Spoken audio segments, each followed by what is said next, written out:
And good morning, good afternoon, good evening, wherever you are in the world. We are here live.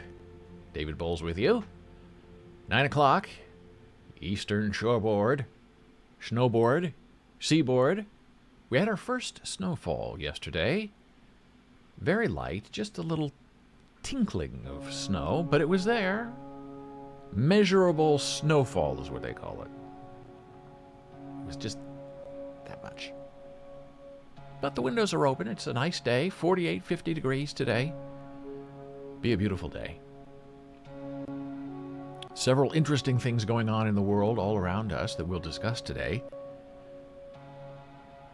But the first thing we need to talk about is the change in name of this broadcast. This is an evolutionary process that we're going through with you each week, every day. Something changes, something new, something gets better. The hair never seems to get better. The hair is always problematic. Part of it's the headphones. But we try not to care, and we try not to look. Our username here on Boles TV used to be Boles Books. 6 weeks we were known as Boles Books. Go to twitch.tv/Boles Books. However, after some contemplation and thinking about our purpose, what is the title of this stream? It used to be Boles Live, then David Boles Live, then Boles Books Live, and we decided over the weekend that we would change the username of this stream to Boles TV, Boles TV. So now we are twitch.tv/Boles TV. Or, as you remember, last week, week 6, I think we're now in week 7 of live streaming, we obtained 3 new domain names. One was boles.stream, which goes right here. if you type it into a web browser. The other is Boles.live, which if you type it into a web browser goes right here. And the new one is Boles.tv, which if you type that into a web browser, it takes you right here too. So we decided just to go with this whole thing is now called just Boles.tv. And maybe I'll be here and maybe I won't be here. Maybe we'll have a guest host someday, maybe we won't. Maybe Jana Marie will take over the whole stream one day, maybe she won't. But it's all seen on Boles.tv instead of having to worry about, well, it's David Boles live. Is he live or is he not here? And if you're not here, then it's what? David Boles missing? David Boles dead? So just Boles TV. I think that's easier. Boles TV, Boles TV, right? Boles TV, that's 7. Boles Books is 10. And when you're asking people to type things and remember things, you always want it to be shorter. So Boles.tv is shorter than Boles.stream and Boles.live. And even shorter than Boles.com, which has been my main domain for 20 years, pretty much. So that's where we are statistically. So if you have a link saved that takes you to Boles Books on Twitch TV, it now comes up dead. Some kind of smart answer saying, well, whatever you're looking for isn't here unless you have a time machine, which I don't understand. If you have a show and you change your username to something else, which was a seamless process, I have to say, on the Twitch side, I think that old username should automatically forward to the new username, at least for a certain amount of time, but it does not. It's dead. So if you're looking for us and you're not finding us, that's why. We changed our username. So I also realized over the weekend that if you change your username, all the things you've set up all over the web have to go back and be changed too, because Boles.tv goes to now Twitch.tv/Boles TV instead of Boles Books. So all of our embedded videos, our social links, I had to go update them all, which is a first world problem, but it was still something that sort of caught me by surprise when I had this wild idea yesterday. Hey, let's don't be Boles Books anymore. Let's just be Boles TV, and it matches our domain name. Hey, yeah, let's do that. And I wish Twitch would offer domain name hosting, so you could just type in Boles TV and it goes right here. It doesn't forward and then resolve into Twitch TV /Boles TV. But we don't have control over that. Only control what you know you can control. And right now we control nothing except ourselves. Now, as you know, we also have issues, good and bad, with our streaming music. We've tried Monster Cat Gold. Okay.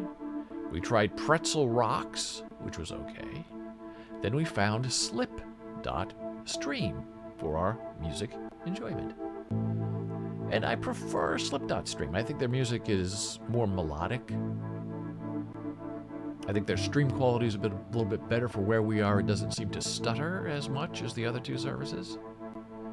And we purchased a commercial license with Slipstream, which means we can use their music live streaming, plus video on demand, replays later. Not all music licenses, I've learned, allow you to use the music in a rerun. And we can also use their music commercially on our other websites, in the Human Mean podcast, lots of different options. And it's more expensive to have a commercial license with Slipstream than to, say, have a gold license with Monster Cat. However, there is always the risk of getting a notice, a DMCA notice saying, oh, you're using someone else's music illegally on your site. And it's an issue with all the streaming services because a lot of these DMCA notices are automatic. They're AI, they're artificial intelligence. People are not listening or looking where you're embedding your stuff. And most of these services, you can go into your account and put here, I'm using your music here, here, here, and here, so it's safe. But that doesn't mean that publishing companies aren't still going to try to tag you and take your advertising money. We don't have any advertising money. We have nothing. But that doesn't mean you're safe from a takedown notice. So over the weekend, this is what happened. When this show finishes, because we are now an affiliate with Twitch, we cannot live stream at the same time to YouTube or any other place, Facebook. We have to only live stream on Twitch, and I understand that. They want to run ads. They want exclusivity of content. I understand that. However, after 24 hours, you can safely upload your show or your clips or your video on demand to YouTube or Facebook or wherever else you want to use it. Well, we're not doing that yet, but what we are doing is archiving the show, because these shows are only on demand for about 60 days on Twitch, and then they slowly start deleting your shows. So we try to archive whatever we do here and put it safely in a private viewing station on YouTube for future use, or maybe we'll release older shows as video on demand on YouTube. A lot of streamers do that. But there's always this danger that I'm going to show you right now. And this danger is this, and that, and those. On YouTube, even though these are private videos, we got a notification that our song was in violation, that we didn't have the right to use that music on our video on demand. Our replay, our live stream, whatever. We didn't have rights to use it. And I think they tagged us, same publishing company, has tagged us with 3 different notices. And it weren't takedown notices, it wasn't copyright infringement. The notice was, hey, you're using our music. So if advertising is placed on your video, we get the money, not you. Standard. Which I think is the best and fairest way to do it. You can also have YouTube cut out, and we'll cut it out automatically for you, what is in question and what needs to be removed, if you want to try to keep your advertising stream. But we don't have any advertising. But that doesn't mean this isn't an issue, because it's an issue. So I contacted Slipstream. They said, this is the nature of having a music license online. These publishers just automatically go through, and whatever they see, they tag you, and they dispute it because they want their slice of advertising money.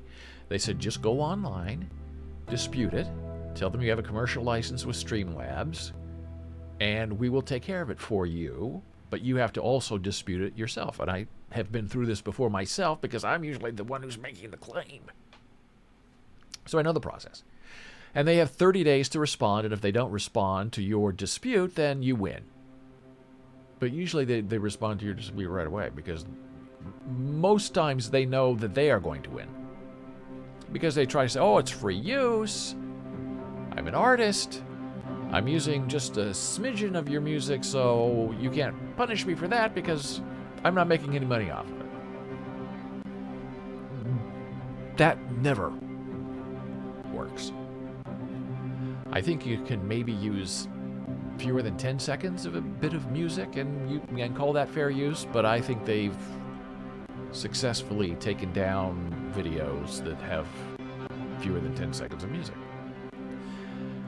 So I went on there, bing bing, I'm disputing the claim that is lodged against my video, and I'm saying I have purchased a license. That's my claim. That's how you win. I have permission or a license to use the content that is being claimed against me. I'm not claiming fair use. And then you have to fill in the next screen saying, why do you think you have a license? And I just explained, look, I have a commercial license with Slipstream. I've notified them if it's takedown notice. They said they're going to take care of it, talk to the publisher. And that's all you have to say. Send. And then I replied to Slipstream, said, okay, I disputed everything, send. And they said, okay, we'll take care of it. And 2 minutes later, I got notification from YouTube saying, hey, you're so successful. You won your dispute. The claim against you has been withdrawn. But it seems there is one slight problem that I'm not worried about, but is there, that because we stream a lot and because it's hard to find the right kind of music like this music, that's not too loud of a melody, it doesn't overpower what I'm trying to do here with you. The same song appeared in 2 different streams, so they were separate claims on the same song, but different streams. So one of those was cleared immediately. The other one is still there. Now, I'm not too worried about it because I can't redispute it because I've already disputed it. They just missed it, the publisher. So in 30 days, it's going to revert to me as a win, or if they try to come back and redo it, then they're going to realize that they have to withdraw it anyway because I have a commercial license. But these are the things that come after you when you're a live streamer and trying to figure out what to do with your life. And you have to deal with them. You cannot ignore this because it's bad. Because it makes you look like you're stealing music when you're not, when you've done everything proper and correct. And even in the future, if for some reason I stop using Slipstream as my provider of streaming music, and 2 or 3 years later they come back and I get a copyright notification and it's under the terms of my license, then I go right to Slipstream and say, hey, 4 years ago I had a commercial license with you and now I'm getting struck. And they will fix it because at that time when the video was made and when the music was used, it was covered under a license. So it's not like you have to keep your license going to keep your protection going for past videos, only future videos. So that was a very interesting weekend trying to fix all of that, and we did fix it. Also over the weekend, we watched parts 2 and 3 of the Beatles documentary. Now that was interesting. They keep saying it's 6 hours, but it's really, I think, 7.5 altogether. And there's 160 hours of audio tape and 80 hours of film, video. And 7.5 hours of the Beatles is not enough. You want to see all 80 hours, so maybe one day they'll just release it all. And reading some commentary online, you know, there's some people who say, oh, I'm 44 years old, I know the Beatles, I grew up with the Beatles. Boy, that boring. Who wants to sit there and listen to them talk about their songs? This is shocking to me. I mean, you're inside the room, you're watching the process. It's all absolutely fantastic and fascinating. And some people don't have the patience for it. Oh, I watched 20 minutes of it and I turned it off. It was boring. If someone's bored, that's their problem. There are a lot of exciting things going on in the world. And a Beatles documentary about making Abbey Road and Let It Be is not in any way boring. And when we talked about part 1, it was, poor George trying to do the right thing, keep everyone on track, defend his chord playing, and sort of being dismissed by Paul. And you realize why Paul had to kind of dismiss him a little bit, because Paul, we now know, is the creative genius and director and producer of Abbey Road and Let It Be. He knows he has to get 14 songs written and done in 10 days or they're not going to have anything. And the pressure is on him because the others don't seem to be able to create things as quickly as he does. And he needs the cooperation and not the resistance. And that was the most interesting thing to watch, is that George does his very best to help Paul. And even though Paul doesn't always acknowledge it, it's really quite wonderful that they're together and they're a nice team. But watching John Lennon, and I know there are a lot of fans of John Lennon, especially on the East Coast, you just can't help being a little bit disappointed in John Lennon. And I think we already know by now that when they were doing Abbey Road that he was already leaving the band or wanted to leave the band, although it was Paul who officially dissolved the Beatles by suing the other guys because they were with Alan Klein and he didn't want to be with Alan Klein. And just the attitude that John Lennon had of sort of the petulant child just coming in, sitting on the floor, hanging out with Yoko, and always sort of interrupting Paul and trying to dissuade Paul and coming in late and not showing up. And I don't know. I guess I expected a little bit more from him as one of the two big Beatles. And he wasn't really involved very much. It was a bit of a disappointment as a viewer.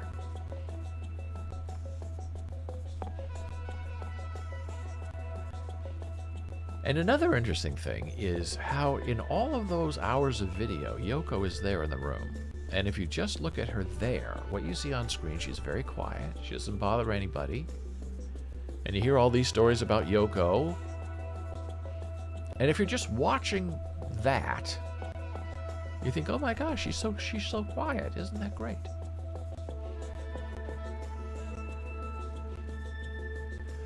And then they say something that's really interesting. That they had a big meeting to get George back over at Ringo's house. And I think it's either Paul or Ringo who says, well, in that meeting, trying to get George to come back, Yoko did all the talking for John.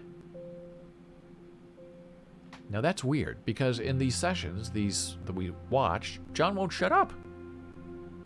He's always talking, he's always trying to make a joke, always distracting. And then they go into this meeting to get George back, and he doesn't say anything. Yoko does all the talking. Now that must have been a little weird. And maybe she's just smart enough that she knows that for history, on camera, be quiet. Don't look like you're in charge or you're manipulating anything. Just sit there and read the newspaper.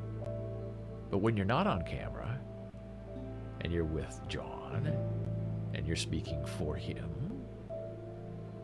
it's very interesting. Very interesting dynamic going on there that I don't really completely understand, and I don't have to. But it's also interesting that when the Beatles broke up, and John said, you know, Paul was right about Alan Klein. The Beatles were not good with money, lost a lot of money, and they all knew it. They were creative artists, not businessmen. The person who did the final negotiation to get rid of Alan Klein in their lives was Yoko. So she's very smart. She knows a lot about business. She knows what she's doing. Don't mess with Yoko. And she's a trained classical pianist, which is wonderful because early, I think in part one, she asked, where can I go get sheet music around here so I can play some songs? Because that's what she did. She plays beautiful classical music. And she would play it, I think, every morning for John in their apartment in New York at the Dakota. And he was inspired, I believe, because that song was inspired by the classical piano playing of Yoko Ono. But the most wonderful, arresting, and alarming part of Get Back was Billy Preston. And they did call him the fifth Beatle. Pete Best was also the fifth Beatle. Eric Clapton was called the fifth Beatle. But on Abbey Road and Let It Be, Billy Preston was it. Beautiful piano playing. Ringo said he never hit a wrong note. And he is a great inspiration. He helps all of those songs that he plays on. He makes them better. And John said, hey, let's just make him the fifth Beatle. And Paul said, you know, 4 of us can't agree on anything. We can't add a 5th person. Which was probably the smart thing to do. But as you do some more research into Billy Preston and see about his life and his wonderful career, Billy Preston Sarita is who I remember. With You I'm Born Again, beautiful song. And you read about Billy's early life and how he was sexually abused by people he trusted and family members that he confided in and said, I need help. I'm on tour and I'm a kid and I'm being abused. And them not helping him. And later he was abused by another adult. And that ongoing abuse affected him and hurt him. And later in life, he turned to cocaine and drugs and had an awful life. And at the very, very end of his life, he came out as gay. And he said he had to be in the closet all of his life because he was very deeply into the church and they would not have accepted him. And I guess some of his friends think, well, if he had been allowed to be who he was born to be, maybe he would not have turned to drugs. And I know there are some people who say, oh, homosexuality is a choice. You're not born into it. And to those people, I simply say, you know how gay people are treated, especially in America and in the rest of the world. They are generally treated really horribly, and they are accused and made fun of and beat up and hurt and killed. And I would just say to you, who would choose that? You don't choose that. You are who you are. And we'll be better people when we can just accept people for who they are and who they want to be.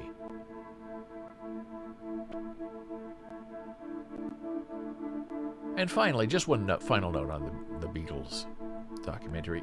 I think it's part 2. And Ringo has a new song called Octopus's Garden that he wants to play. And no one else is there. It's George and Ringo. And George Martin steps in at the end. And Ringo's playing on the piano. Octopus's Garden is delightful. He doesn't have all the words down, but he loves the idea of an octopus's garden. And George is there helping him find the chords and the notes. And George is playing along on his guitar. And it's just this wonderful moment of friendship and support. And they have each other's back. And then George Martin sits there, listens in, and helps them with a chord progression that goes down and then back up, and it makes it into the final song. It makes the whole song. And it's just a wonderful, creative, delightful idea. And it makes a difference, and it matters in the lives of people. So now, before we go into our next step, we're going to take a very small blood pressure break. Run a little bit of advertising, get that out of the way for our free viewers, and I will see you in a moment.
We are back from our break.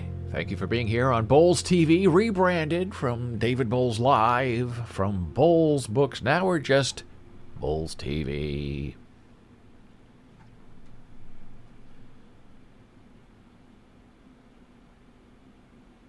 And there's so many things going on, it's difficult to try to figure out where the best place to start is. I guess we're done talking about the Beatles. It was just wonderful, and after 3 nights of watching Beatles, on the 4th night you're like, well, now what? I want to know what happens next. And unfortunately what happens next with the Beatles is all kind of bad stuff. It was all about money. It wasn't about the work. And it must have been very satisfying for George that after they broke up and his All Things Must Pass album came out and was a fantastic hit, that in the end the person who had the most success as an individual artist post-Beatles was George Harrison.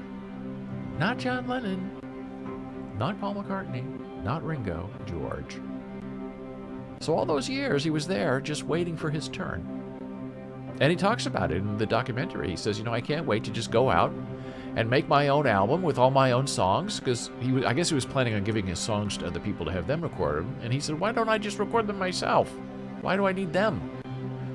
And the person sitting on the floor with John Lennon who says, oh, that's a really good idea. Why don't you do that? Have your own album that you record yourself. Yoko Ono. Very interesting. Well, over the weekend we learned that Stephen Sondheim died.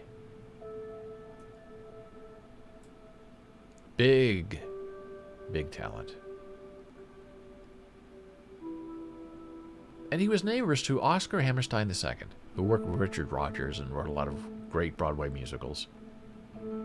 And Hammerstein took him under his wing and said, I think you have big talent. I think you should write songs. And help make him a superstar. And all his life, Stephen Sondheim did the same thing for other people. For other young artists, he would help them. He would go to their shows. He would give them support. It was really terrific. And he's dead at 91, so it's hard to argue with that sort of length of life. But the most interesting thing to me about Stephen Sondheim is what happened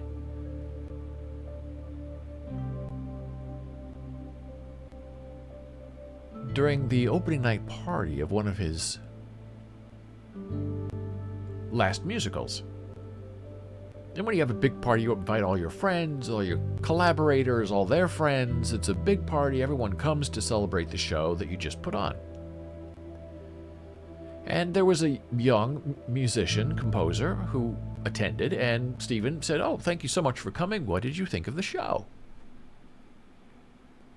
And this young composer said, well, Stephen, in front of everybody, well, and went on for the next 20 minutes to destroy the show, and how rotten it was, and how Stephen Sondheim was no good anymore, and how he didn't live up to the promise of his old days, and all of that may have been right.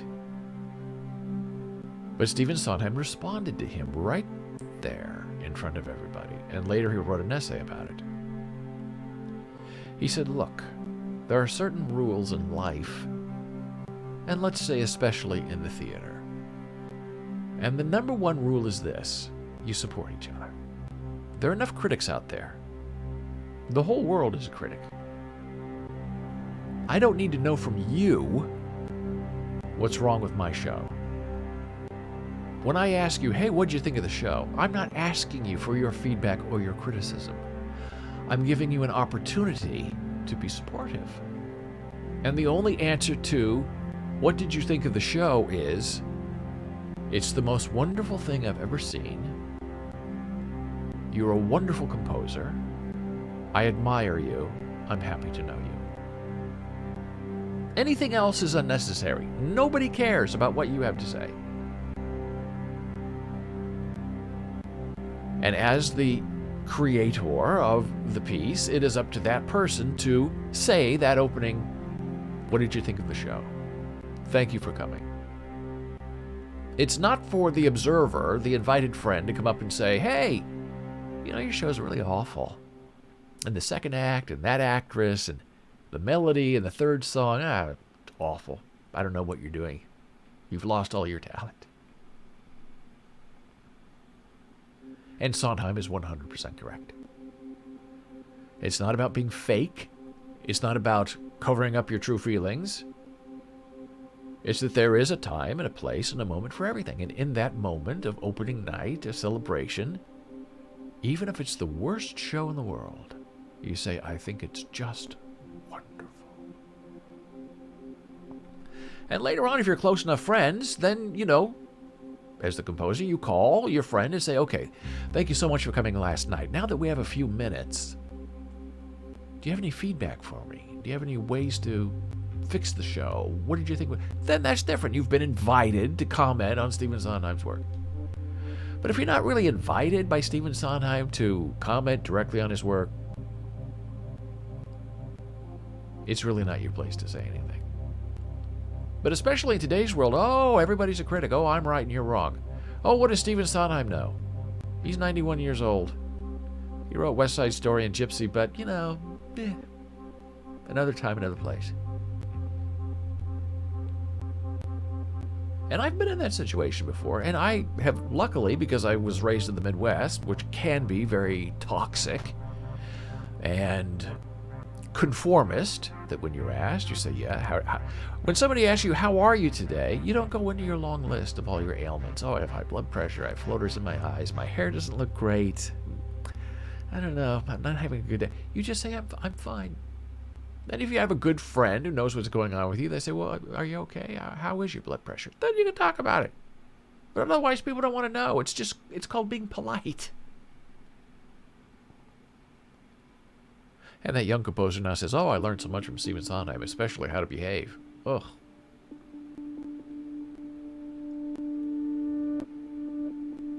And when you work with people, they tend to know that about you. Like, when I was at Columbia and a student, and, someone would say, what'd you think? And I'd, say, I was just wonderful. And then later they'd say, no, come on now. I'm asking you, what did you really think? And then when they're like that, and it's a private moment, and they're being serious, then you can maybe offer up 2 or 3 things that maybe you had a question about. Not that you're telling them to fix, not that was wrong, but something that maybe wasn't clear that you didn't quite understand. Now, that's constructive feedback. And students especially, when you're trying to teach them how to give feedback on something that they've watched, they say, I didn't like it. It wasn't any good. And I try to tell them very carefully, look, this isn't about liking and not liking, and it isn't about being good or bad. Let's instead use the word effective. That scene with the mother and the son, it wasn't quite as effective as it could have been. Oh, why?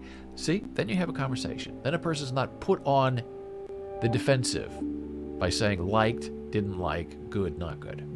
Because those are emotions and hurtful things for a creator to have to deal with. Not good? Didn't like? Could be more effective? Oh, what do you mean? It sounds silly, but it's a framework for where you can have a conversation begin. But then you have someone like the wonderful and genius Howard Stein, who was my mentor and friend at Columbia University. And if you invited Howard to a show, or if he was coming to your show, he was going to tell you what he thought. Because he believes that's his duty and his job, and that's the relationship you have with him, which is absolutely right. And he will tell you in front of everybody, David, Act 2, Scene 1, I didn't understand it. Didn't make any sense to me. And then he'll go on and on and tell you how to fix it. So those kind of people, you know what to expect. They're not there to cheerlead you. That's not their role in life. Their role in life is to improve everything around them. And you accept that because that's who they are. So Stephen Sondheim left us with a very great gift. A very memorable gift. If someone asks you, what did you think? Absolutely wonderful. I couldn't have done it better myself.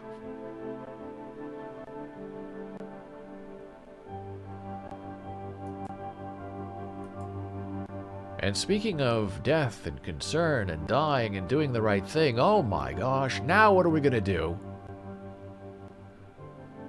We're being haunted, absolutely haunted, by COVID. Now we have a whole new thing, and I'm not going to discuss this in depth too much, because we don't know anything about Omicron, right? Sirens in the background. Always on the alert. Coming to pick me up. And we won't know for a couple of weeks what's going on with this Omicron variant of COVID. Because they got to figure out, the scientists, the doctors, have to look at it and figure out what it is, where it's coming from. We know where it's coming from. It's already in Canada. Coming from South Africa, it's been detected in Canada, and we know it's already in the United States. How could it not be? And they have to figure out if these vaccines are going to be effective against it or not. And the most concerning thing is that both Pfizer and Moderna said, well, we don't know exactly if our current vaccine is going to cover Omicron, but give us 100 days and we'll have a new vaccine for you that will cover Omicron. That doesn't sound to me like very good news. Now they're already trying to cover it up, saying, well, if people get sick, the Omicron, if they're already vaccinated, they don't get too sick, it's not too bad. You're going to hear that for the next 3 months. Until the updated vaccine comes out, and then you're going to have to get a booster to your booster, and I'm 100% for that. As I've said many times, I want a booster shot every week, from every brand, from every place in the country. Every part of the world, I'll take a vaccine. Vaccines save the world. They do not condemn the world. But the most interesting thing to me about this Omicron thing is how the WHO, the World Health Organization, decides to name these new variants. They used to be named on region, Wuhan, and they used to use colors, and the colors didn't work, then they were using bird names, and that didn't work. Now they're using, I guess, the Greek alphabet.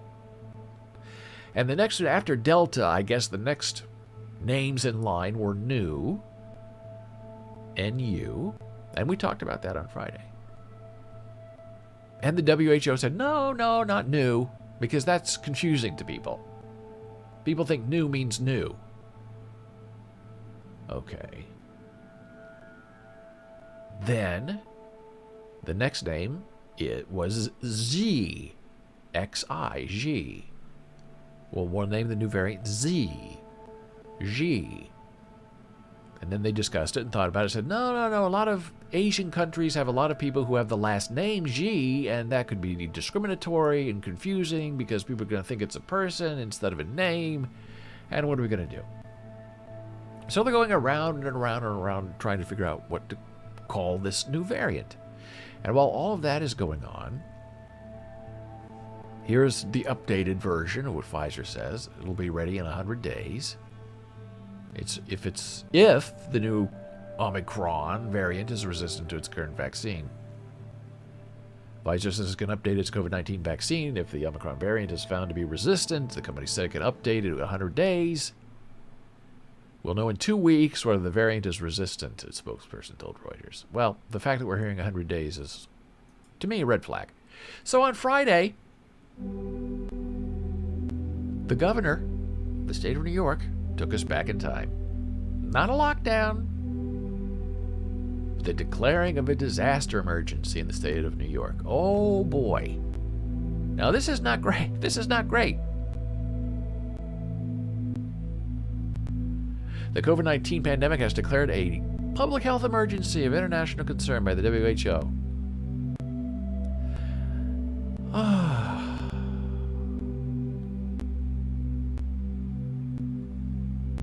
So our new governor, Kathy Hochul, has declared a state of emergency. Now what that means is pretty much that hospitals are not allowed to do elective surgery. So if you need brain surgery, you need heart surgery, you can't do it anymore because we have to keep the emergency room beds open for the COVID cases. So it's starting all over again. And obviously the fact that they're doing this, I'm laughing because I'm crying inside, tells you that we might be going through this all over again. And there are a lot of people saying, well, we can never do this again. We cannot go into lockdown again. We have to get people vaccinated so we can go on with our lives. But there are people who don't want to be vaccinated, so they're not going to go along with it. So what do you do with these people? Well, I think the only way around it is you make them a part of society. You can't get on a plane unless you're vaccinated. You can't go to the movies unless you're vaccinated. You can't do anything except stay home unless you're vaccinated. That's the only way around it. And if you want to live in your house, unvaccinated, where you can't infect other people, okay, then do that. This is what the official declaration from the state of New York, from the governor, looks like when it's not a newspaper article. Very official looking. Official seals. Signatures. And they say if we get locked down again, you're going to have to pay people again. And they said Congress is not doing that. They're not going to lock down. And they're not going to pay people not to work. It's going to be a little bit of a mess, I'm concerned. So now we go back to this naming thing. Omicron. New is out. G is out. So they pick Omicron as the new name.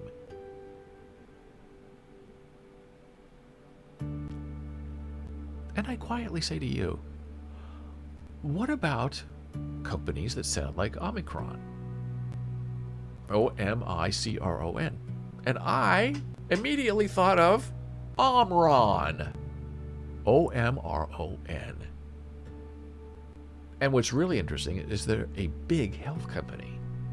They do a lot of blood pressure apps and blood pressure devices. So to me, Omicron and Omron sound like almost the same word, even if you're typing it. The only difference is the IC and Omicron. Omron. It's the same thing. And this is a very successful company. I'm sure they're not happy about this, about having this terrible variant that people say is twice as sticky as the Delta variant, which means that you can catch it twice as fast and makes you twice as sick. Omron is a big and trusted name in blood pressure. Now, how many people are going to be keen enough and paying attention enough to know that Omicron is not having anything to do with Omron or the other way around? I'm very concerned that people are not paying attention about this. And maybe I'm being silly. However, if you lived through the AIDS epidemic in the 1980s, a similar thing happened that destroyed a company, even though it was spelled differently. AIDS, acquired immune deficiency syndrome, is what was killing people, mainly gay men, early on. And at that time, there was a diet aid called AIDS, AIDS. It was like a little caramel candy that you would take with a cup of coffee in the morning to help you lose weight. And AIDS patients, not AIDS takers of the candy, but AIDS patients who were dying, were wasting away. Omicron, Omron, AIDS. This is AIDS. Reducing Plan candy discontinued as an anti-suppressant candy that enjoyed strong sales in the 1970s and 1980s and was originally impacted by the Carlay Company.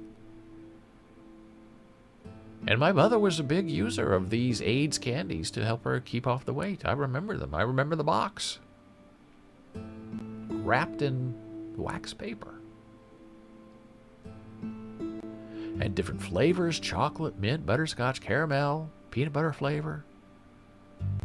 Well, here you go. By the mid-'80s, public awareness of the disease AIDS brought notoriety to the brand due to the phonetic similarity of names. Omicron, Omron. And the fact that the disease caused immense weight loss in patients. Initially, sales were not negatively affected. In a September 1985 interview, the president of the AIDS company said the manufacturer had said sales had actually increased because of the connection between AIDS, the killer, and AIDS, the diet candy. Early in 1986, another executive of the manufacturers quoted, "The product has been around for 45 years. Let the disease change its name. Omron. Let Omicron change its name. Go back to Nu or Z. Do not bother us." Well, Davy, as my Uncle Mills used to say. Well, Davy, in 1988, by which time the product and its name had been sold to the Depp Corporation, company leadership announced the company was seeking a new name because sales had dropped as much as 50% due to the publicity and the disease. The name AIDS Slim was tested in Britain in 1988, and ultimately the name of the product was changed in the United States in approximately January 1891 to Diet AIDS. Advertisement for Diet AIDS could be found in newspapers until at least 1993. The product has since been withdrawn from the market. Well, that's fun. I'm going to pause our music momentarily so I can take us to the next step of our trip back in time. This is an AIDS Candies commercial. And the most offensive thing about this commercial is not that it's AIDS or Omicron.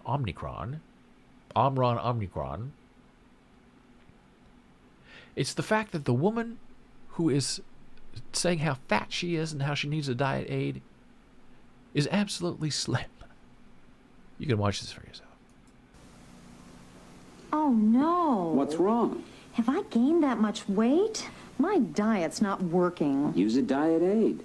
Diet pills? Not pills. The AIDS Diet Plan with Candy Cubes. Both diet pills and AIDS Cubes help curb hunger, but AIDS Cubes do more. They help satisfy your need to taste, chew, and enjoy. Gotta get a shot of this. You're eating less. Thanks to the AIDS plan. AIDS Cubes do more than pills. They help satisfy your need to taste, chew, and enjoy while they curb hunger. Okay, AIDS, Omicron. What are you going to do? There's no right name, unless you just make up a name. Well, they did sort of make up a name, and it stuck and didn't work. But that's not the only commercial for AIDS, which is very interesting. Here's a whole compilation of AIDS candy commercials. And I tried a couple of AIDS candy commercials, of AIDS candies way back in the day, and they were actually very delicious. I don't think they really suppressed my appetite very much, but they were delicious. I've tried fad diets, powders, pills. Still my weight's been up and down like a yo-yo until the AIDS plan taught me how to take off weight and help keep it off. AIDS may taste like a candy, but AIDS contains one of the most effective appetite suppressants you can buy. And there's no stimulant in AIDS that could make you nervous. With AIDS, I ate less, so the weight came off. To help keep it off when I sometimes want things loaded with calories, AIDS helps put me in control. Let the AIDS plan teach you how to take off weight and help keep it off. Try peanut butter AIDS. Candy, and I'm not gaining weight. I'm losing weight deliciously with the aid of AIDS. The AIDS diet plan really works. AIDS candy contains a safe and effective appetite suppressant when used as directed. Helps curb your appetite so you can lose weight. And AIDS candy has no stimulant that can make you nervous. The plan lets you enjoy 2 AIDS before each meal. Delicious chocolate flavor. And I love being a size 10 again. Lose weight deliciously with the aid of AIDS. I was overweight and embarrassed to go anyplace. AIDS helped me get back into a size 12. The AIDS diet plan helped me get back into a size 6. AIDS helps control your appetite so you lose weight. Yet AIDS lets you taste, chew, and enjoy. And the appetite suppressant in AIDS is not a stimulant. AIDS helped me lose the weight and has nothing in it that could make me nervous. Question: why take diet pills when you can enjoy AIDS? AIDS helps you lose weight safely and effectively. Use only as directed. Up and down like a yo-yo. I tried fad diets, powders, pills. Then I discovered the AIDS diet plan, which helped me lose weight and keep it off. AIDS are tasty caramels for dieters. AIDS contains one of the most effective appetite suppressants you can buy. And AIDS contains no stimulant. So why don't you let AIDS help you lose weight and keep it off? AIDS helps you stay the way you want to be. Shopping used to really depress me. I used to think if only I could keep to a diet. Then I heard about AIDS and tried them. AIDS helps you keep to a calorie-controlled diet. You don't eat so much at meals, and I didn't want fattening things.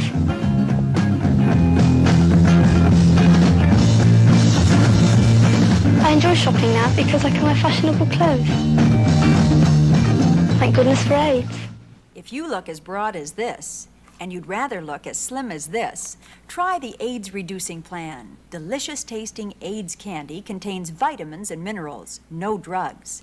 Taken with a hot drink before meals, AIDS helps you curb your appetite. You eat less because you want less, so you lose weight naturally. Thousands of men and women have lost weight on the AIDS plan. You can too. Why not try AIDS? They work. And there you have it. Very interesting. It's sort of sad that a whole company was brought down because of the similarity in a name.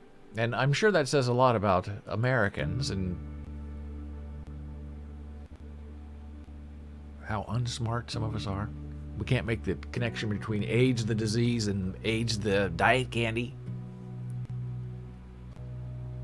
Very funny in a very sad way. So naming things, labeling things, is very important, especially in advertising and in business. And Omron is a huge, huge, huge company. They don't just do blood pressure devices. They're massive. And I cannot believe there are not now executive meetings going on. How can we survive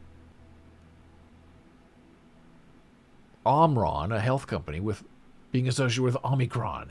They're going to be talking about Omicron for the next 3 months. Now, some say, well, Corona beer survived the pandemic. Corona.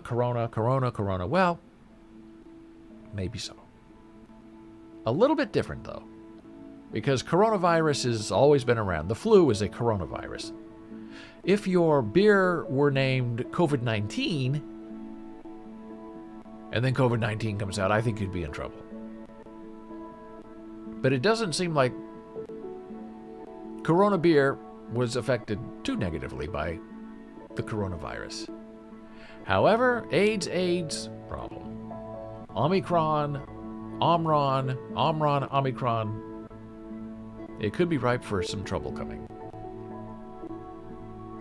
And speaking of trouble coming, it's time for a blood pressure break. And as I have discovered, when I take these breaks, if I press the button to start our Twitch ads that run for about 3 minutes, then you don't really miss anything. And if I don't initiate starting the ads, then the ads just run automatically no matter what I'm doing. So that's why it's kind of good that we're on this schedule of every half hour I take a little blood pressure break, and then I run the ads, and then I come back when the ads are over. And now we're doing that. Stand by, coming right back. And if you're a subscriber, you don't see any of these ads at all, and you have no idea what I'm talking about, which is probably the best way to have it. I'll see you in just a moment.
We are back from break. Thank you for being here on Boles.tv. Lots of changes today. In case you're just joining us, we are no longer Boles Books as a username on Twitch. We are now Boles TV, all one word, BOLES TV. And we're a new domain name, BOLES.TV, will take you right to our Boles TV username on Twitch and this stream. So we're in the process of making all of those changes happen, and it's all going very well. Figuring things out day by day. Just like taking these advertising breaks is working really well. Because I gotta take my breaks for my blood pressure, and if I can then make the ads run while I'm on my blood pressure break, then everyone is happy. Because you're not really missing anything, because it's just the intermission screen. And if you subscribe, you can watch all of that advertising free and not have to worry about any of it, and get all of our video on demands as part of your subscription as well. If you're not subscribed, you cannot go back in time and watch our video on demand.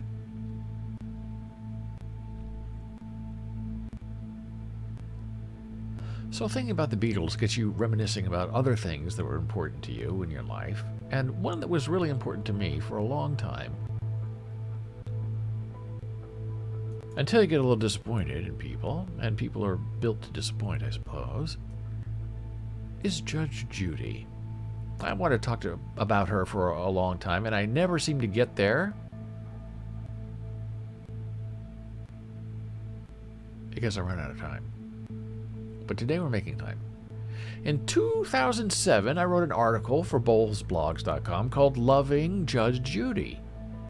And I really, honestly love Judge Judy. I love her show. I like how she interacts with the people and how she doesn't take any of this ridiculousness from people who appear before her. She's very tough.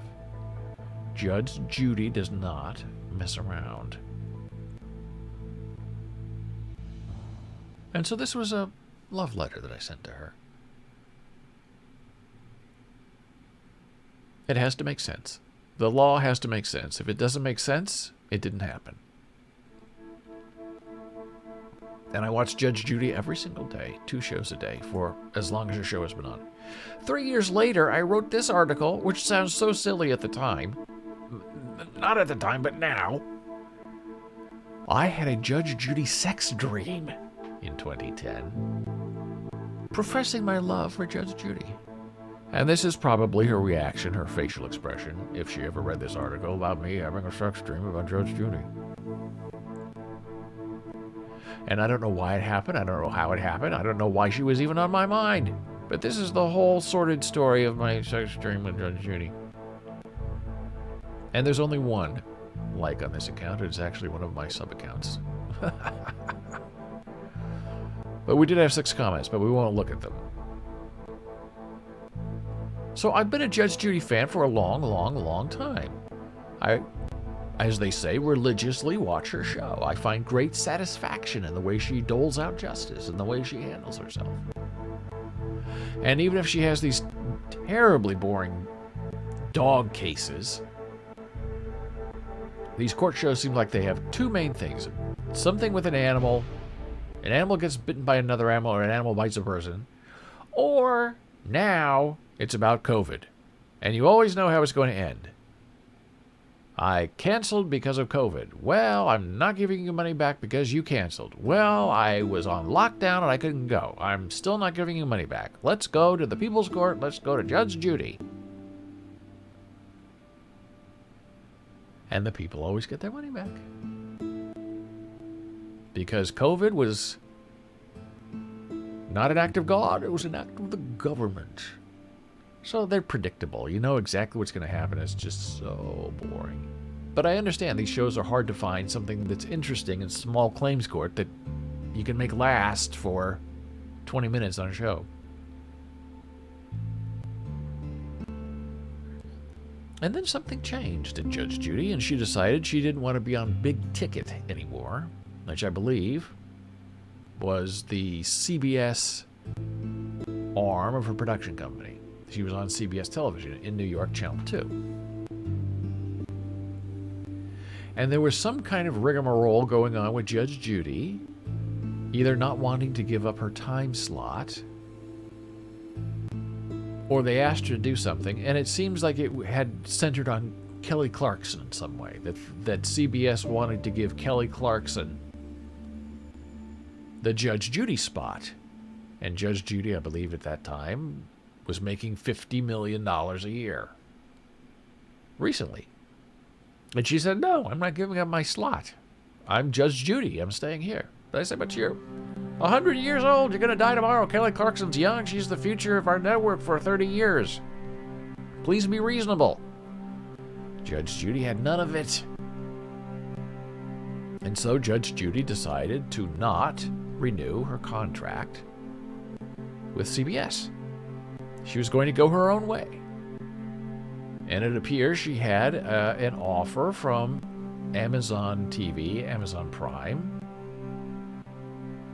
to have Judge Judy go to that network service, streamer, which I think was a bad idea, and have her own show there. And I guess the rumor is she's making half of what she made with Amazon that she was making at CBS, $25 million a year, which is, come on. And she changed the color of her robe, as I understand it, to maroon instead of this dark black that she wore for all those years on CBS. And I don't really know anything about it because I don't watch her on Amazon now. I watched her every day when she was on CBS. I recorded her show, as I said, religiously, sometimes even the repeat at 10 o'clock at night, if her original show was interrupted because of an emergency or something.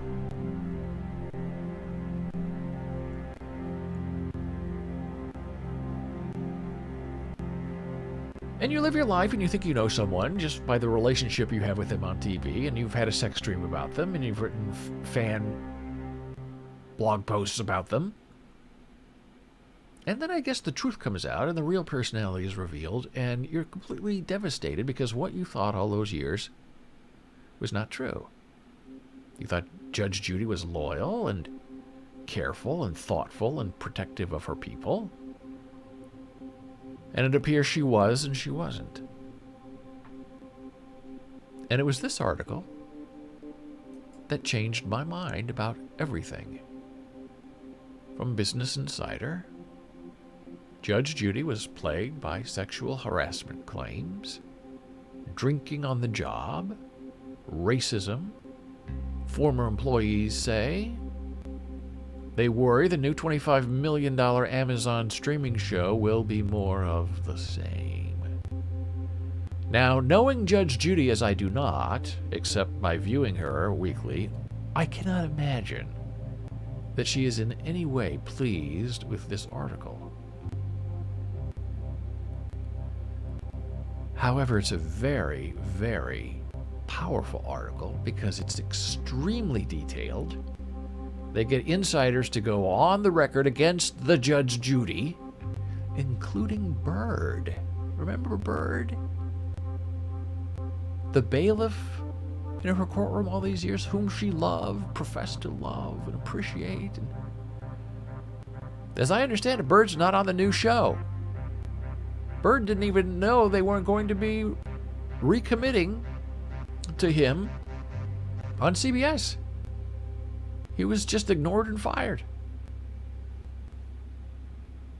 That's not the Judge Judy I don't know, even though I feel like I know her. So this is a very long article. I'm not going to read it to you, but there are a couple of things that are just so interesting. Shockingly, following a public dispute with CBS, said to be over money, and improbably Drew Barrymore's talk show, Judge Judy wrapped in the spring of this year.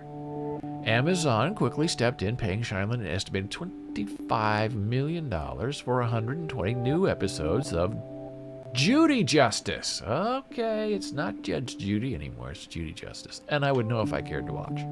And I have no interest in watching, and I will never watch her again.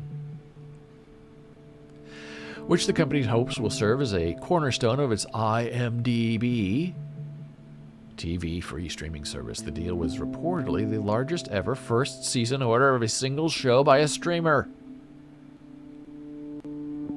Judy Justice launched on Monday, whenever that was. Oh, this is where she talks about the color of her new robe, telling the New York Times that her robe would change color from black to deep maroon.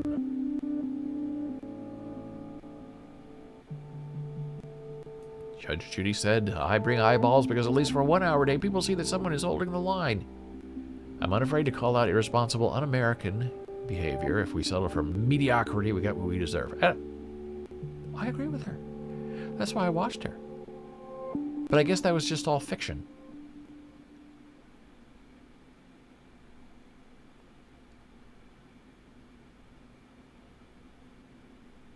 I can't read the whole thing to you, but the threats of termination were frequent.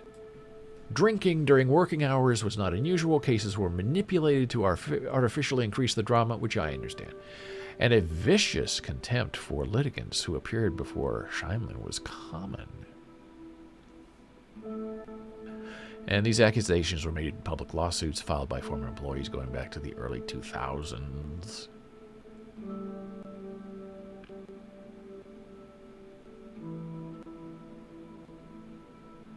A former producer named Courtney Bullock said, New Hit, I guess, was a producer of her show, subjected her to a pervasive pattern of sexual harassment, racial discrimination, and retaliation. Oh boy. Yeah, Randy was the behind-the-scenes star of the show, and I guess Judge Judy protected him in ways that maybe she should not have. I'll let you read those allegations. I want to talk about Bird, because Bird was supposed to be her best friend from the way she presented it to us. In a statement, Sheinland defended her stewardship of the show that bears her name, but did not address the accusations against Dewitt. Okay. Not surprising. And as I said, this is a long article. There's Bird right there. And I'm only scrolling through a quarter of it so far. That's Bird. And you gotta love Bird if you love Judge Judy, and I do love Bird. I'm on Bird's side.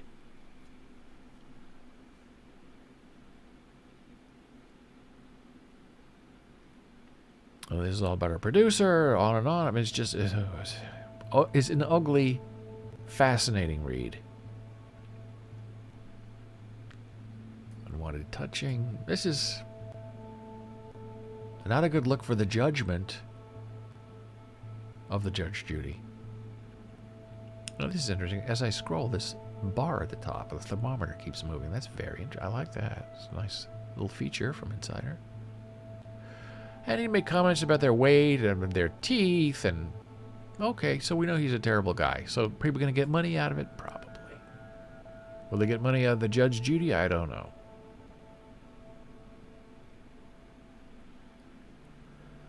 There she is in her office, I guess. Judge Judy ran the ship, so if she didn't want to do it, you didn't do it. Don't mess with Judge Judy. Oh, here we go. Okay, here. Now this is where it gets really, for me, sad.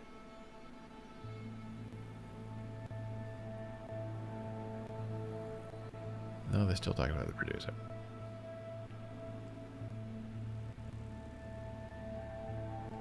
It was a horrible place to work.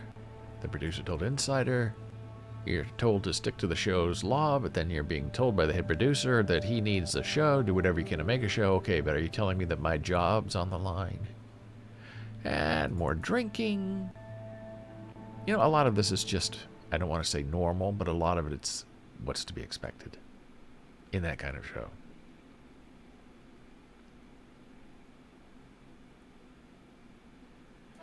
In a series of video clips taken during a staff meeting and heard by Insider, Dewitt and Frieselben seemed to disregard employees' fears about COVID-19. And Judge Judy did go into lockdown for a little bit. Here we go. This. Oh. Bird, Scheinler's longtime bailiff, wasn't asked by the judge to join her new venture, he told Entertainment Weekly last month. He said he didn't know she was even producing a new show until she announced it during an appearance on last year's Ellen DeGeneres show. There's Bird. Shocking. I'm shocked. I can't even read this. I'm so shocked. While fans were shocked, it wasn't the first time Bird had been left out. In 2019, the judge was awarded the Lifetime Achievement Award at the Daytime Emmys. Staffers expected he would present the award, he said, given their long-standing relationship. It said it was presented by Amy Poehler. During the ceremony, Poehler said, I wish Bird, your bailiff, could hand you this award the way he hands you photos in court. Bird told Insider that while Scheinler and Dewitt sat about 5 or 6 rows back from the stage, he didn't sit with them and instead was seated 15 or 20 rows back from the stage with the producers. A few minutes later, he ran into Poehler, who seemed equally confused by his exclusion. According to Scheinler, it was Poehler who had asked the Television Academy and asked if she could present the judge with the award because she's a huge fan.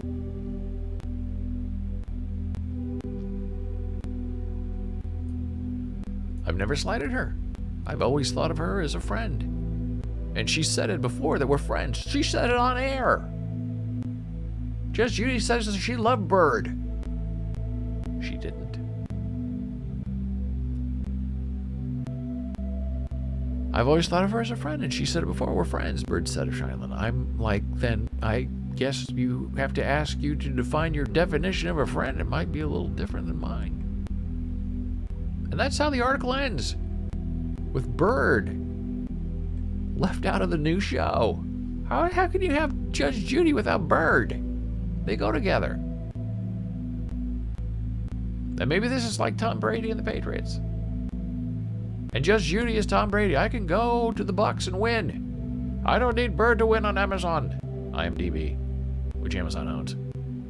Amazon also owns Twitch and full transparency of Discovery. And it makes you wonder, what in the world's going on?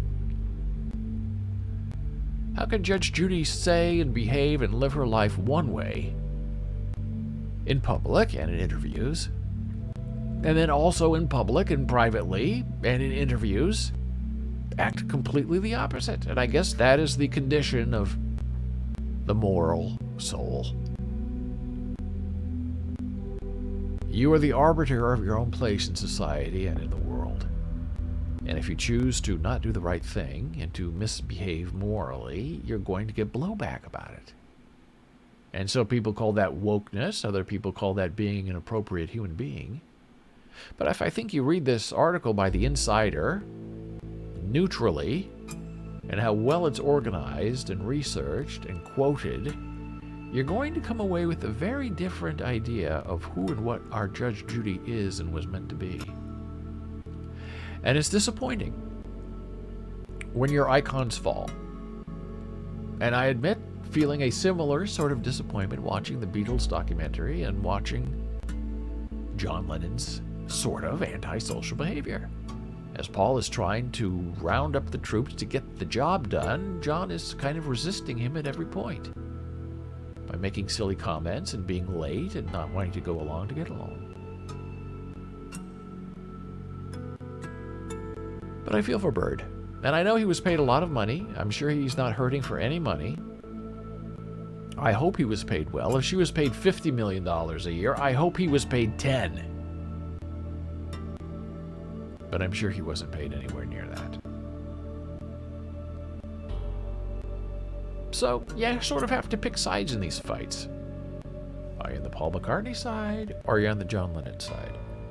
Are you with Judge Judy? Judy Justice? Or are you with Bird? Judge Judy, out of a job. You're friends with her, but you can't present her an award because Amy wants to do it instead of you. Insanity, I tell you. And it makes you wonder what we value in this world. Friendship, loyalty, dedication, hard work. Does any of that matter? I guess it only matters to some people.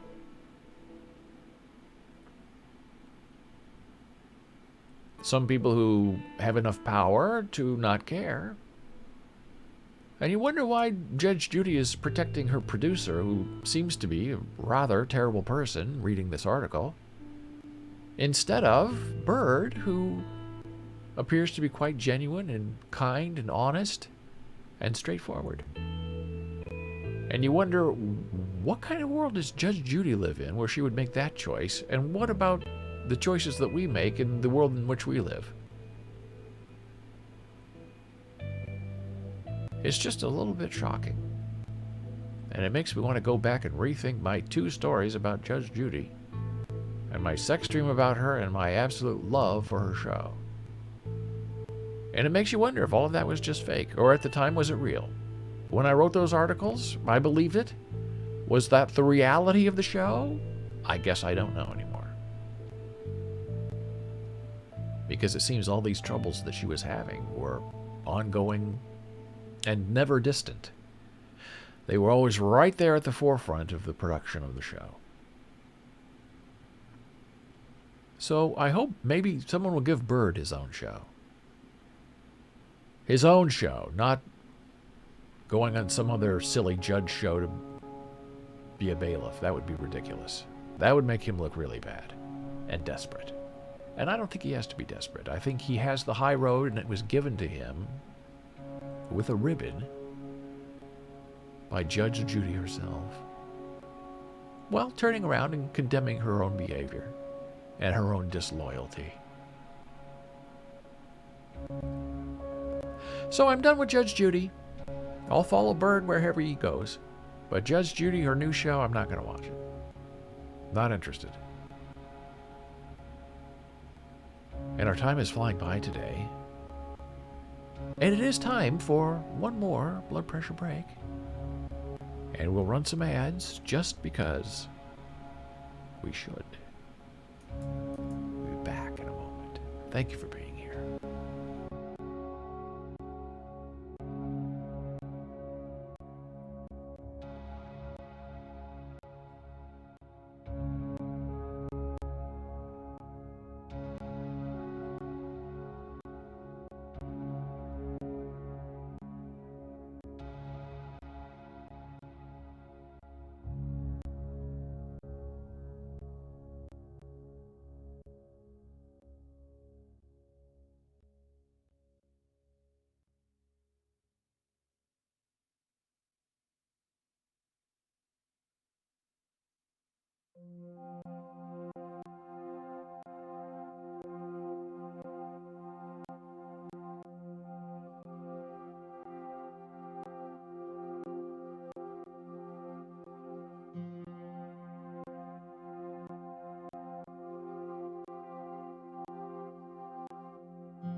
And we're back from break. This is working so well that I take a break, hit the button to play ads, and then nobody misses anything. And all the ads play and everyone's happy. And in the break, Dora's here. Good morning. Never saw Judge Judy. You never watched her show at all over in the 50 years she's been on television? She's a New York staple. Just started watching you, but in general, everyone is after the almighty dollar. Even family betrays you for that. That I absolutely agree with. And Judge Judy is interesting because she talks about all of these millions of dollars that she has. $50 million. What, paid that for 10 years? That's a lot of money for doing a judge show. And she claims that she has all these kids and grandkids and they're all going to law school and she has trust funds set up for every one of them. Because what is she going to do with all this money? She wants to give it away to her family. And I don't know if that's true or not, but like Dora said, it's all about the almighty dollar. Even family betrays you for that. And that is the absolute truth. And just so everyone can have it, this is the article that you really should read. It's fascinating. If you want to know anything about entertainment, there is the link in chat so you can click on it later for that wonderful, long, well-investigated article about Judge Judy. That all the money she's making took a pay cut of 50%. Now she's only paid a paltry $25 million a year. If we could all be so lucky. And how hard would it have been for her just to say, hey, Bird, I'm doing this new show. I'm changing my robe color to deep maroon. Why don't you just come on and be on it with me? I'm 81 years old, 87 years old, I'm 100 years old. I'm only going to be doing it for a few more years. You've been with me from the beginning. In court in New York City as my bailiff and on television for the last 50 years as my bailiff. Why don't you just come and finish with me and we'll finish strong together. But she didn't have it in her. Couldn't do it. For whatever reason, she refused to do it. Dora says, mail maybe once in a while. And as we think of Judge Judy, I think about something else that's very interesting, that an article and an interview that I saw the other day about people who collect memorabilia from stars, and how the memorabilia market is changing with new generations. And some of these families have a collector who spends hundreds of thousands of dollars buying, let's say, dresses from Dolly Parton or Charlie Chaplin's hat. And they pay all this money because the collector's market is very hot. And then that person who's the collector dies. And then what happens? Well, the family's left with this big ton of stuff that they don't know what to do with. They don't know how to get rid of it. They don't know how to sell it. They don't know what it's really worth, what the value is.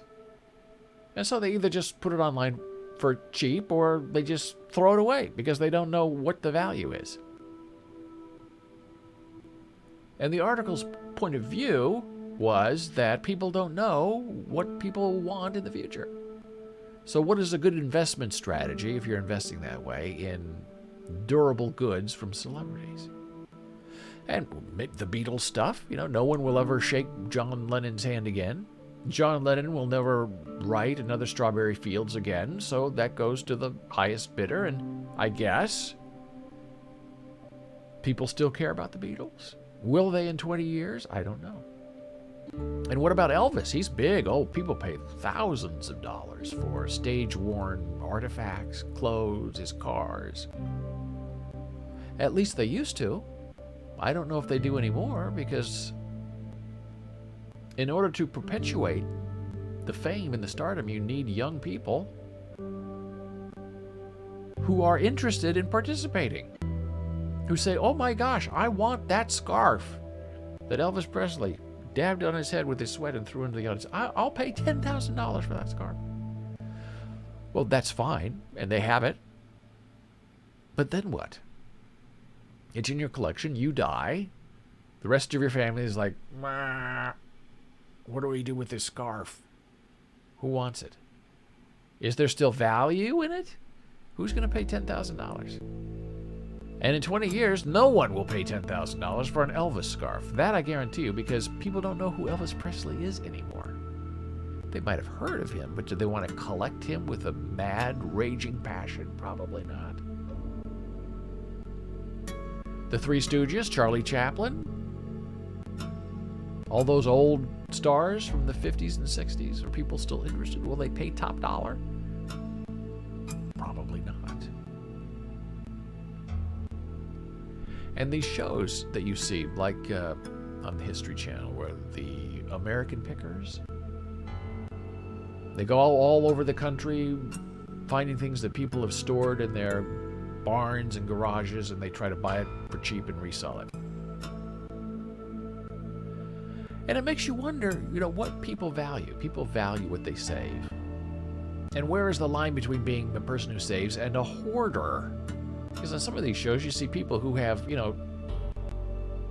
20 versions of the same thing. And I understand it. I'm a collector. Are you a hoarder? No. I collect things. Are you going to sell it? No. You're collecting it for what? Because I want to have it. But you're going to die soon because you're sick. Will you sell it then? No. And you see these liquidation sales of these old guys who collect these, let's say, really expensive cars, start their own museums in their backyards. They have 30 cars in a garage, and the kids aren't interested. I don't want this car. I'm not a car person.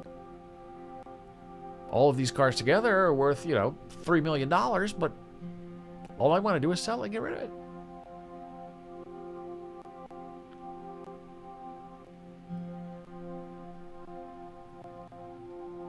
Thank you, Dora. Very true regarding collectors and hoarders.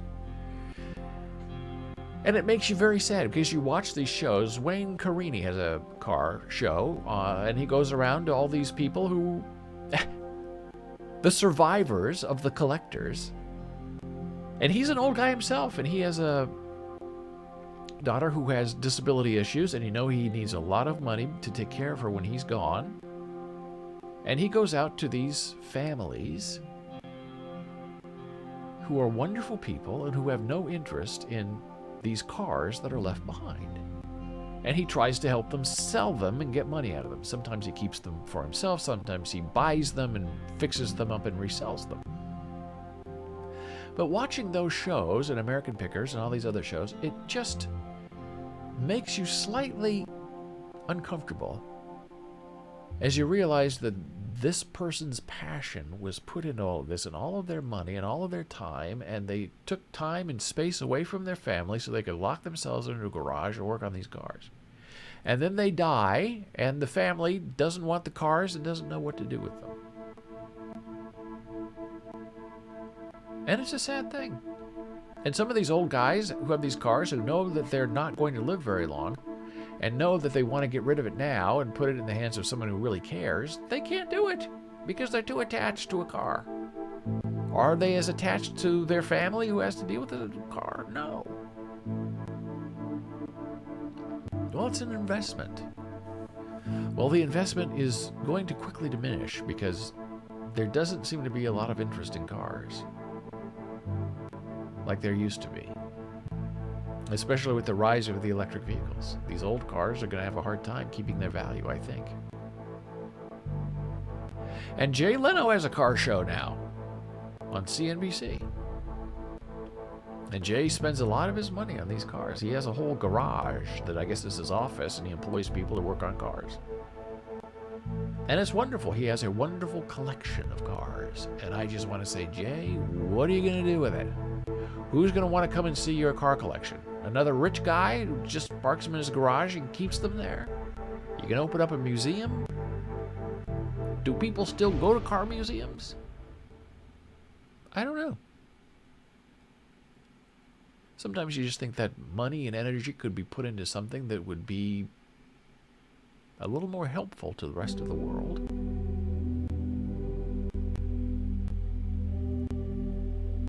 So what of Beatlemania? There are a lot of collectors who focus on Beatles stuff. And there's a limited amount of it. And a lot of it goes for a very high price. But the Beatles don't get any of that money. I'm always reminded of the story that Paul McCartney tells. Talking to his friend at the time, Michael Jackson.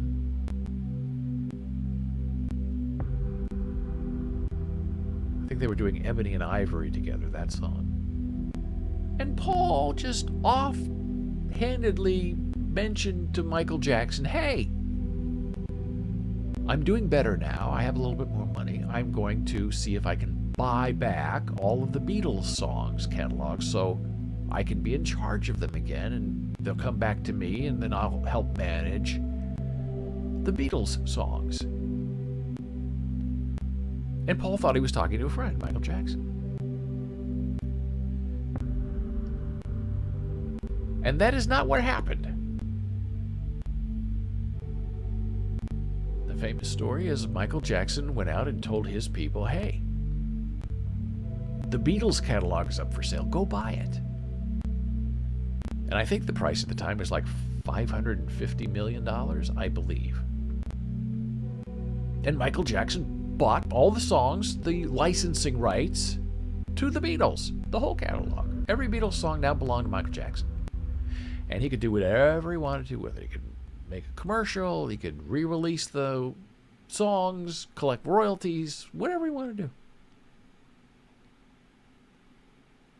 And Paul McCartney was trying to also buy the Beatles catalog, and he lost out to this other bidder, and he was worried about it, concerned about it. I said, oh no, somebody outbid me for my own songs. And when he found out later that the high bidder was Michael Jackson, who got the idea from Paul, Paul was admittedly a little ticked off. I don't know if he was devastated or not, because he probably didn't mind not having to lose a lot of money. But he was hurt. And he was bothered that Michael Jackson went behind his back and bought the Beatles catalog without telling Paul. That must have been a hard thing to swallow. Trying to regain all of your hits and your glory. And then I think Paul later tried to buy it back from Michael, but Michael wanted too much money, wouldn't sell to Paul. And Paul said, look, I thought we were friends. It's business, Michael said. And then Michael Jackson ran into financial problems. Yeah, Dora says McCartney was betrayed, absolutely betrayed by Michael Jackson. And when we find out more about Michael Jackson, oh boy, that's a story. He still has a lot of defenders and a lot of fans. But as time goes by, and facts come out, and things are revealed, things change. A Michael Jackson sparkle glove, I think, is going to be worth a lot less money in 20 years than it was 20 years ago. And a lot of that is just time and aging and disinterest. So then Michael Jackson had this beautiful Beatles catalog, which is worth a lot of money. Very smart investment. That's an annuity. That's why people who write Broadway shows, write songs, they get royalties, like $1 per album sold. And then it just keeps paying them over and over and over for the rest of their lives, if it's a good popular song. And the Beatles are always popular. A friend of mine told me the reason that the Beatles will never go out of style musically is because they wrote beautiful melodies, and the Beatles are perfect elevator music. And you think, what? That's where you just take the song, make an instrumental out of it, and it's something that you can play on an elevator. It's that kind of recognizable, comforting, beautiful melody music. And he said, think of other artists you know who write that kind of music, where you could take their song, make it all instrumental, slow it down if you had to, and play it on an elevator. Who else would you name? And it was hard to name anybody else other than the Beatles, because all of their songs are elevator music, and that's not an insult. So Michael Jackson had this very valuable asset called the Beatles catalog. Thank you, Dora.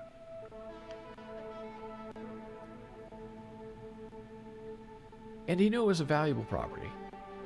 And so he went out and I believe financed his fantasy ranch, whatever, Neverland Ranch, with that Beatles catalog. And he needed money, so he went to Sony and said, hey, I need $250 million in a loan. And Sony said, what? They said, look, I have this Beatles catalog. It's worth $550. I'll give you half of it. And if I default on the loan, $225 million, then you just keep it. But if I pay you back, then I get it back. And Sony said, okay. And so, of course, Michael Jackson went into this spiral behaviorally that caught up with him. And he couldn't make the payments to Sony.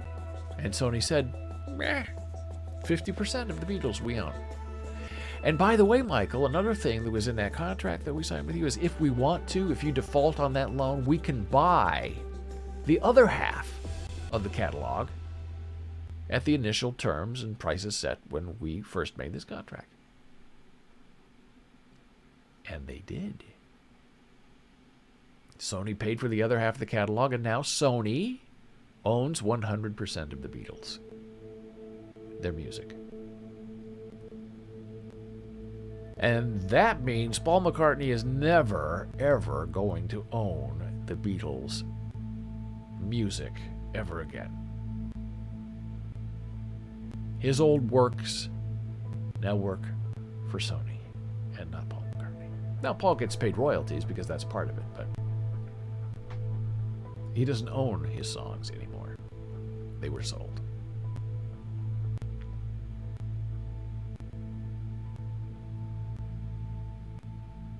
And it's all sort of sad when you think about creation and value and what you value as an artist and what your hopes and dreams are and what they turn out to be in the end. So I'd like to say Beatles forever, but maybe not so. But if you can turn them into elevator music, then you can make a lot of money. A good background song.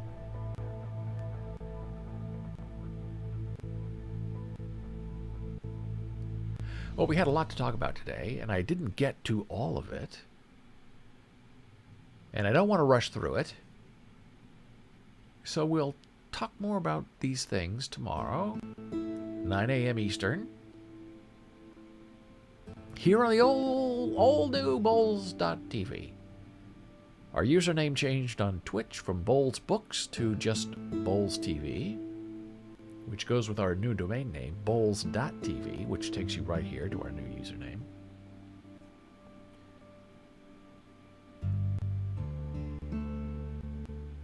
And we talked about advertising and AIDS the disease and AIDS the candy and Omicron, the new COVID virus, and Omron, the blood pressure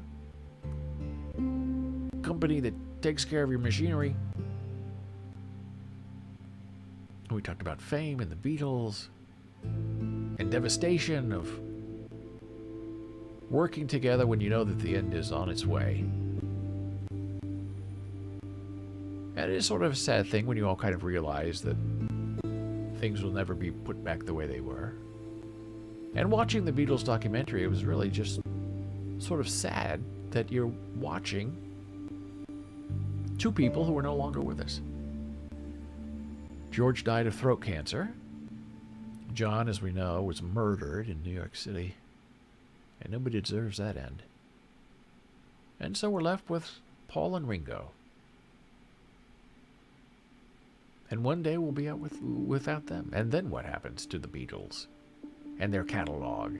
And their fans? And their artifacts? It'll be interesting to see what happens. So the difference between a hoarder and a collector, I don't know. Is it money? Is it cleanliness, which appears to be the hoarder show that's on A&E? I think they're bringing it back. Seems to be about filth. Because a lot of these people are very serious. They know exactly what they have and what it is and what the value is. And then you have a collector who spends money and organizes their stuff and keeps it relatively clean, and they're called a collector. It's very interesting how we choose to label behavior into acceptable and not acceptable. I guess as long as you're clean enough and you're not bothering your neighbors, nobody cares what you do inside your house. But when your house starts to creep outside and pollute your lawn and threaten the health and welfare of your neighbors, then people start to care. But it's been a delightful time, a delightful day with you. I thank you so much for joining us. You can find me on Twitch at David Boles, on Facebook at Boles, Instagram Boles Books, and right here streaming live every day, Monday through Friday, 9 a.m. Eastern on Boles TV. Thank you so much for joining us. I will see you tomorrow. If you have any thoughts, find me, get in touch, join chat like the lovely Dora. We have a nice conversation going on.